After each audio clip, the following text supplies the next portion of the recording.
Well, Donald Trump's spinelessness is bearing its sad fruits. The Russian dictator Vladimir Putin responded with threats to the news about the likelihood of the United States supplying Ukraine with long-range Tomahawk missiles. He started threatening Donald Trump personally, even though no decision had been made about these missiles yet. At the same time, the leader of North Korea, Kim Jong-un, stated that Pyongyang had allocated strategic resources to respond to the increased United States military presence in the region. And he promised to develop additional military measures against the United States. Ukraine is facing a major Russian attack on civilian infrastructure, which President Zelensky calls a challenge to the West, accusing it of failing to respond properly to provocations. And then Zelensky added that Putin is simply laughing at you. My name is Alexei Pechi.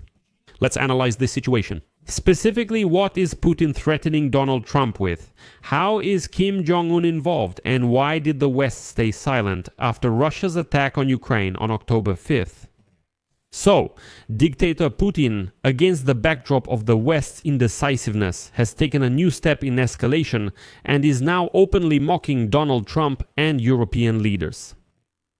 As Ukrainian President Zelensky said today, October 5th, Russia is increasing its strikes on Ukraine's gas and energy infrastructure ahead of winter, while the international response remains weak. To put it mildly, there is practically no response at all.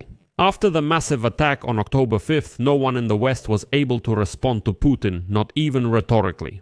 Actually, I wasn't fully honest. The head of European diplomacy, Kaja Kallas, loudly declared that Russia is masking its failed summer offensive with terrorist attacks on Ukrainian civilians and infrastructure. And that's why, as she wrote on Twitter, Russia won't stop until it is forced to. Well, that's basically the entire reaction of the European Union. And today, Zelensky said, quote, "Unfortunately, there is no worthy response from the world to everything that is happening, to the constant increase in the scale and audacity of the attacks." That's exactly why the Russian dictator Vladimir Putin is doing this. He's simply laughing at the West, at that silence and the lack of strong counteractions. Russia has rejected all proposals to stop the war, or at least to stop the strikes. Russia is openly trying to destroy our civilian infrastructure. And right now, before winter, the gas infrastructure, generation, and electricity transmission. But right now, there is simply zero real reaction from the world. Well, and here Zelensky reminded that just in the Kinzhal missile there are 96 foreign-made components. Many of them are truly critical components that Russia itself does not produce. And now, attention. Among the suppliers of these components are companies from the United States of America, China, Taiwan, the United Kingdom, Germany, Switzerland, Japan, the Republic of Korea, and the Netherlands. Let me remind you that on October 5th, Russia launched a major attack on Ukraine. The Lviv region suffered the most. For this strike, the enemy used almost all available types of weaponry. In addition to the western regions, Zaporizhia was also shelled. The massive attack caused power outages for tens of thousands of people. Part of the Cherkasy region was also left without electricity due to damage to power lines. At night, strikes also hit critical infrastructure in the Ivano-Frankivsk region. In total, the radio-technical troops of the Air Force of the Armed Forces of Ukraine detected 549 aerial attack assets, 496 strike drones of the Shahed and Geran types, 2 Kinzhal aeroballistic missiles, 42 or Iskander-K cruise missiles, and 9 Caliber cruise missiles from the Black Sea area. And against this backdrop, the Russian dictator Vladimir Putin responded to the news about the possible supply of American long-range Tomahawk missiles to Ukraine with threats. According to Putin, the supply of these missiles to Ukraine will lead to the destruction of positive trends in relations between Russia and the United States. I instantly shared this on my Telegram channel Pechi News. Find the link in the video description, check it out, and subscribe.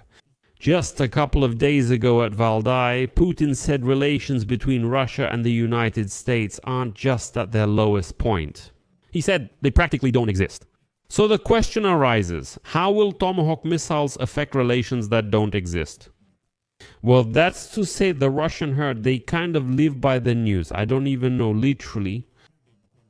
15 minutes. A few days ago, Putin told Russians that relations with America are almost non-existent. Everything is destroyed. A few days later, he says, listen, we have some positive trends in our relations with the United States. And if Ukraine gets Tomahawks, then these relations will be destroyed. There are none like that, or they could be destroyed. But the Russian doesn't think about that. Well, obviously, it's all kind of not serious. What really shocked me was Putin's statement that in Alaska he discussed with United States President Donald Trump the supply of weapons to Ukraine. Quote from Putin. Now you are talking about the President of the United States. There were also issues related, let's say, to the discussion of problems with the supply of new weapon systems, including long-range, high-precision systems. That's the Tomahawk. I've already said that this will lead to the destruction of our relations, at least the positive trends and the progress that has emerged in these relations. So I'm saying what I think. And how things will turn out depends not only on us and not only on me. Let me remind you that President Volodymyr Zelensky said Ukraine has requested weapons from the United States. However, Zelensky did not confirm the rumors about Tomahawk missiles. At the same time, the Vice President of the United States of America, J.D. Vance, confirmed during a conversation with the media that yes, Washington is discussing the supply of missiles such as Tomahawk to Ukraine. The final decision must be made only by President Donald Trump. Insiders now say the White House has nearly made a decision, but Trump still hopes for negotiations. But while Trump is hoping for negotiations, it's not only Putin who is laughing at him. North Korean leader Kim Jong-un stated that Pyongyang has allocated strategic resources to respond to the increased United States military presence in the region and promised to develop additional military measures against the United States. Here's a quote from Kim Jong-un. Directly proportional to the buildup of American forces in Korea, our strategic interest in the region has also increased, and accordingly, we have allocated special resources for key targets of interest.